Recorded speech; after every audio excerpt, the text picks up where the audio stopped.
Koti Vaishnava Vrinda Ki Jai.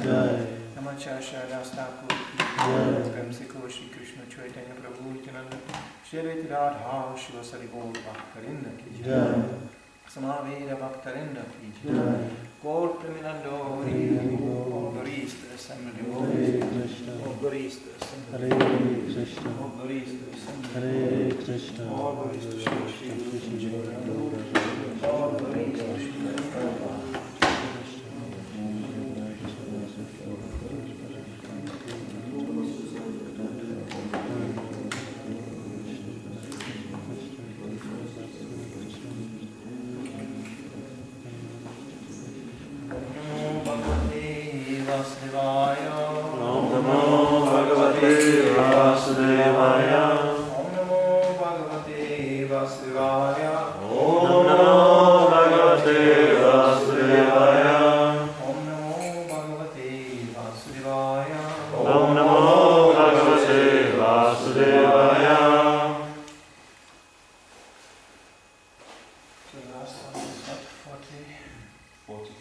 So it's 45 today?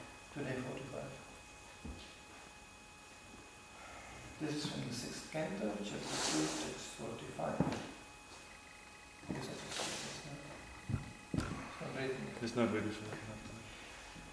Evam samviplavita sarvadharma dashaha pati patito gharya karmana nipatyamano niraye hatavrataha sadyo vimukto bhagavan nama grihnam. Translation. Ajamil was a Brahmana. Ajamil was a Brahmana who, because of bad association, had given up all Brahminical culture and religious principles. Becoming most fallen, he stole, drank, and performed other abominable acts. He even kept a prostitute. Thus, he was destined to be carried away to hell by the order carriers of Yamaraj, but he was immediately rescued simply by a glimpse of the chanting of the holy name Narayana. Natava parakarma nibandha krintanam mumukshatam tirtha padanu kirtanat nadyat punaha karmashu sajate mano rajastamubhyam kadalam tato nyata. Therefore, one who desires freedom from material bondage should adopt the process of chanting and glorifying the name, fame, form, and pastimes of the Supreme Personality of Godhead, at whose feet all the holy places stand. One cannot derive the proper benefit from other methods such as pious atonement, speculative knowledge, and meditation in mystic yoga, because even after following such methods one takes to fruitive activities again, unable to control his mind, which is contaminated by the base qualities of nature, namely passion and ignorance. Purport by Srila Prabhupada. It has actually been seen that even after achieving so-called perfection, many karmis, gyanis and yogis become attached to material activities again. Many so-called swamis and yogis give up material activities as false, jagan mitya. But after some time, they nevertheless resume material activities by opening hospitals and schools or performing other activities for the benefit of the public. Sometimes they participate in politics, although they still falsely declare themselves sannyasis, members of the renounced order. The perfect conclusion, however, is that if one actually desires to get out of the material world, he must take to devotional service, which begins with Shravanam, Kirtanam, Vishnu, chanting and hearing the glories of the Lord. The Krishna consciousness movement has actually proved this.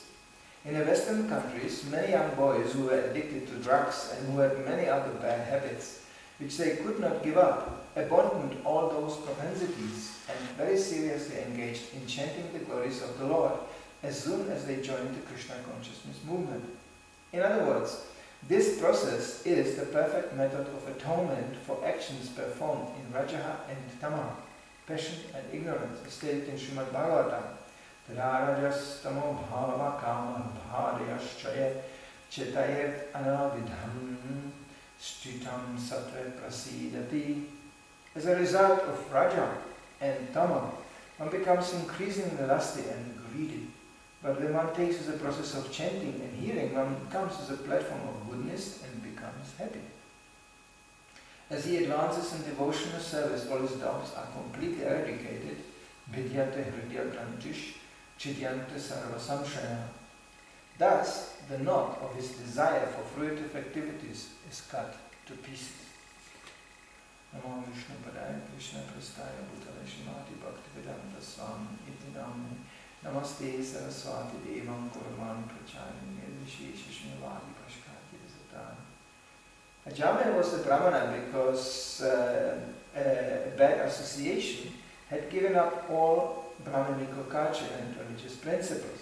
Becoming most fallen, he stole, drank, and performed other abominable acts. He even kept a prostitute. Thus he was destined to be carried away to hell by the order carriers of Yamaraj, but he was immediately rescued simply by a glimpse of the chanting of the holy name Narayana. Therefore, one who desires freedom from material bondage should adopt the process of chanting and glorifying the name, fame, form, and pastimes of the Supreme Personality of Godhead, at whose feet all the holy places stand. One cannot derive the proper benefit from other methods, such as pious atonement, speculative knowledge, and meditation in mystic yoga, because even after following such methods, one takes to fruitive activities again, unable to control his mind, which is contaminated by the base qualities of nature, namely passion and ignorance. So here again, the power of the holy name is glorified, which is able to address and, according to the purity of the chanter, purify material desires, actually erase them. And erasing in Krishna consciousness means replacing. It's a very dangerous attitude when devotees come to understand that erasing means erasing. Totally. In other words, at the end there is nothing, there is no desire, there is nothing. I renounced everything. Well, Prabhupada many times pointed out this is simply not possible, because that process in itself is based on desire. Cannot erase, cannot separate. There are certain qualities which are actually emanating from the soul. This is the qualities of the soul. So you cannot kill the soul, neither you can erase the qualities of the soul. They just come in a perverted form, but they come, and they will come. So here, the process is described, the process of purification, and one can also reverse the whole thing, and then there is also a process of contamination. That means it starts here by bad association. It should be noted that Ajamil kept a prostitute, but it was actually his wife. It's just by profession she was, or used to be, a prostitute. And she was of a very low type of behavior. But still, it was a marriage. He had children, and he was responsible to the children. So just imagine, today, women bouncing off the man like a ball in a flipper machine, Bang, bang, bang, bang, this machine, the ball goes bang, bang, and whenever it hits something, it lightens up. So this is the relationship between male and female in Kali Yuga. The females are just bouncing on the different lusty men, just bang, bang, bang, bang, bang, bang. And at the end, you know what happens? Forcing on. That's it. And then another ball is shot into the game. And then always, the men are always enlightened. They are always full of energy. They're energized. Simply by the contact with the female. That's the only energy which is actually in action. Because it moves all the economy, all the things we see around us. Birds flying and worms crawling and everybody in action. It's just based on this lusty principle. It's all moving around. So therefore, if you take the combination of male and female out, we used to have our GBC who was, I think, speculating in the right direction. He said that even in the atomic theory, there's a proton and neutron, and they chase each other all the time.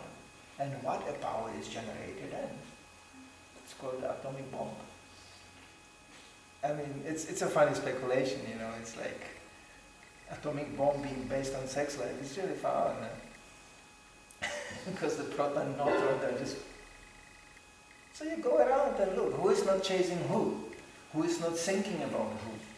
Who is not constantly absorbed how to get that male-female principle going? Even great speculators and persons who are seemingly very renounced, they just have sex life in their own mind. And the mind, endless resource for, imagination. Even Sigmund Freud said that actually. This is all in the mind. The physical exhibition you see of lust is just this is just a by-effect. The real thing is in the mind. Because you cannot imagine, people always imagine and fantasize about who knows what. But the reality is actually pretty trivial, pretty low class, and pretty brutal too. At the end, after all that romantics, at best, like in Ajahna's case, a child is born. Birth is not funny. They always go, he's born. It's not funny. One of the worst horror nights I spent in my life was in a birth clinic. They deliver children. There was some marathon during the birth of my daughter, and there was many, many ladies from Africa in Stockholm delivering at that night. And when the black women scream, you can really hear it. Yeah, the whole hospital was like a house of horror. From every room there were screams issuing, and I was going, wow. Here the little cute babies are born, different levels and different intensity and tunes. All right.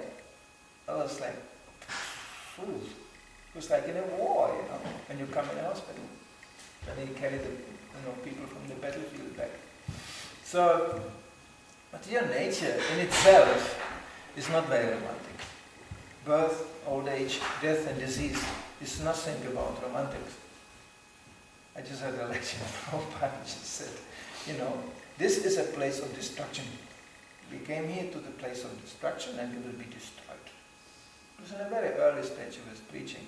He was establishing this. Because, and it was quite easy, I think, at that time, because, the Vietnam War was just around the corner, and it was very, very evident that tomorrow you can end up sitting in jungle waiting until you are destroyed. They couldn't keep even soldiers very long in that atmosphere, even very, very trained soldiers, because they couldn't even identify where the enemy was. They didn't know where it comes from. That was the worst in this Vietnam War. There was the peaceful villagers, harvesting rice in the rice fields. And the American army marched by protecting these citizens, And when they passed by, the citizens opened the baskets, took out the machine gun and killed them from behind all. They never knew who is the farmer, who is the soldier, what is apple, or what is pineapple, and what is hand grenade. It could be anything. But that what drove the whole army totally nuts. They couldn't understand even where the enemy is. But this is our situation in the material world. Sometimes we take even a friend for an enemy and enemy for a friend. We're so confused. Therefore Mayavada is popular. Because it seems to eradicate all the problems coming from dualities and variety. Therefore it's so nice to declare it all false and zero and you are false and it's all a dream and it's so comfortable because then you can retreat into your own cocoon and declare everybody being nonsense, and then you can just, be what? So once again, we are defying the very nature of the soul, which is actually opposite. The soul is one who loves to congregate. It loves to glorify. It loves to trust and admire. It loves to worship. Wonderful service. The soul is in ecstasy. But worshipping who? Congregating with whom? We got cheated so many times, so many false expectations being placed, and what a return. People always think, I do so much for others, what do they do for me? In Sankirtan you get to hear it. I mean, in Denmark, they are so dull, they don't even put the opposition up. You go to Germany, with your humble attitude, can you give a donation? Who will give a donation to me? That's a standard mantra. You get slammed in the face, at least 3 times a day. Me, mine. Why should I? What? And even you get them over that point to be a little bit charitable. They demand, I want a record. For what? What is it going for? Because they were so many times cheated. Like in Germany now they discovered the whole Catholic Church is gone. It's gone. It's just a bunch of fat guys consuming so much money that a common man on the street is standing there in horror because they grew in the isolated atmosphere, ringing the bells, and performing the rituals so arrogant that they just discovered, like one bishop, he made himself a private, he actually built the monastery, a whole park, for himself, and huge, and spending marble everywhere, like multi-millionaires, and just, doesn't walk even anymore in religious outfit. He has a sports car, big time. So even from Rome, they got worried. They said, this will be too far out. Not because you are doing this, but you don't look like church anymore. That's a bad image. At least you should look like a church. But you do in a backyard, who cares? How many boys you got? You abused, who cares? But please keep the outlook. Because the guy was so gone, he was already, acting like a super mega millionaire playboy. So, that was a high ranking, and then the whole thing comes out. It's not a big thing in Germany. After the wave of child abuse, Hare Krishna problems, movements were nothing in comparison to that. Because it's so massive and it's so much money involved. We are speaking about many, many, many millions of euros being spent for, So naturally people say, what? Church? Forget it. Because in Germany, when you are a member of a church, you automatically have to pay some tax. They take it automatically from the salary. Because the church make a deal with the state. The church is like a tax department. So, and people say, what do I get out of it? What? Where's the taste, please? You see these guys coming up, with some big, grand, hedonistic display. Then, of course, the faith goes and people get very envious. Not actually that they are not really nowadays so much concerned with religious principles. They are concerned that he has more money as me. That's the real thing. My God, if I could be a bishop, and have my own setup. So it's all world of cheaters and cheated. Okay? So here we can see how Ajahn got reformed. By innocence, he was not inventing any philosophy. He was not opening a new Brahminical movement, with one prostitute and, stealing and cheating. No. He just lived, but he just degraded very naturally, smoothly. Such a person, we see it when devotees fall in Maya, they say, Prabhu, don't preach to me. I know, I heard that stuff many times. That's our previous GBC said. When he addressed, why you are contradicting anything what you preached before? He said, well, I grew out of it. He grew out of it. No, it's like a sign of progress or what? No, you grew out of it, exactly, but it's another direction. Yes, you can grow also, down there.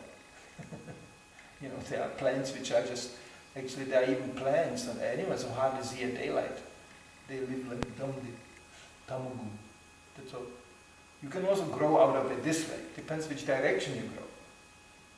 So that process of growing Krishna consciousness is a very critical one because the process is simple, but the level of alertness, that means Shravanam, Kirtanam, Vishnu, Smaranam, is a little bit more as just to jump in front of Krishna and chant his name.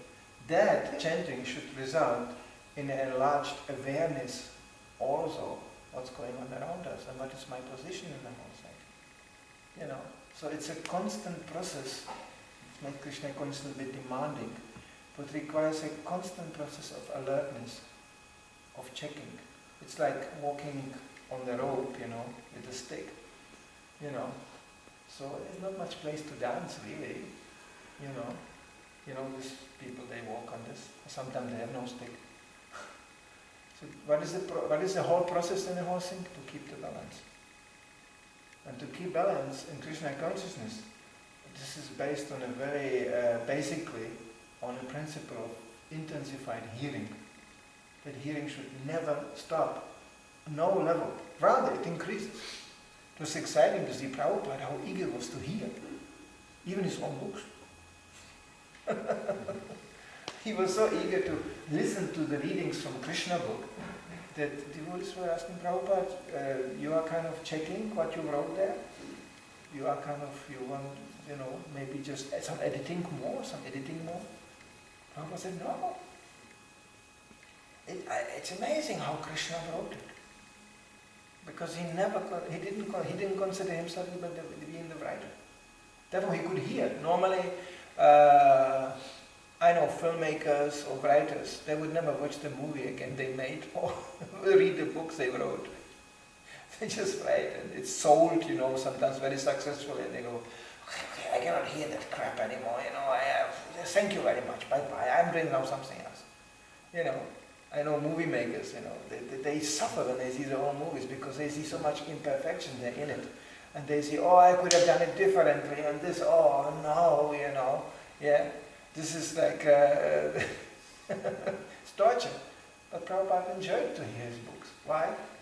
It's not him writing. So then it's amazing. When Krishna says something, amazing. Then it's Navayamunam, ever fresh. Whatever we say, well, it can be very circumstantial, very conditioned by the circumstances. But whatever Krishna is saying, producing, exhibiting, that's eternally fresh, even it's of a very simple nature. So Krishna consciousness is very simple but very deep. But to keep that balance, a constant alertness is required. Like example, yeah, we may meet a person who will come and give you bad advice. Yeah, okay. When it's authority, his problem. He will get the karma. You will suffer too, but it's actually not your karma really. He will get the karma. Therefore, being authority is not fun because, I mean, people do what you say, and you say there's something wrong, then they suffer for that. Then it's you suffer. You will get the result. You will get the karma.